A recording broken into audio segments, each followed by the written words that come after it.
वरुड तालुक्यातील अतिवृष्टीग्रस्त शेतकऱ्यांच्या खात्यात नुकसान भरपाईचे पैसे जमा व्हायला सुरुवात। सण असो किंवा लग्न, खंडेलवाल ज्वेलर्सचे आभूषण बनवतात प्रत्येक क्षण खास। आता खंडेलवाल ज्वेलर्सचे भव्य शोरूम सुरू झाले आहे केदार चौक वरुड येथे। आमदार चंदू यावलकर यांच्या प्रयत्नांना यश, शेतकऱ्यांनी मानले आमदार चंदू यावलकर यांचे आभार। जुलै-ऑगस्ट 2025 ला वरुड तालुक्यात अतिपावसामुळे मोठ्या प्रमाणात शेतकऱ्यांचे नुकसान झाले। त्यामुळे शेतकरी मोठ्या आर्थिक संकटात सापडला होता। अशी परिस्थिती संपूर्ण राज्यात असून राज्यातील अतिवृष्टीग्रस्त शेतकऱ्यांना नुकसान भरपाई देण्यासाठी राज्य सरकारकडून निधी मंजूर करण्यात आला होता।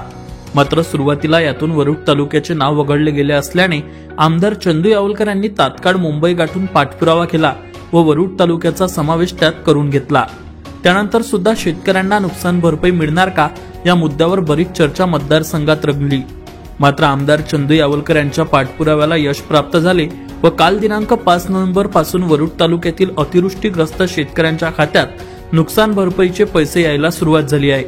विशेष म्हणजे आमदार चंदू यावलकर यांनी मुख्यमंत्री देवेंद्र फडणवीस यांच्याकडे सतत नुकसान भरपाई मिळावी यासाठी पाठपुरावा करून अखेर मतदारसंघातील शेतकऱ्यांना मदत मिळवून दिली। याबद्दल शेतकऱ्यांनी आमदार चंदू यावलकर यांचे आभार मानले आहेत। आम्ही काही शेतकऱ्यांशी बातचीत केली आहे, पाहूया। Avinash Bansod, Amravati today news, Warud. जुलै 2025 ते ऑगस्ट 2025 या काळात मुसळधार पावसामुळे आमच्या शेती पिकांचे खूप नुकसान झाले।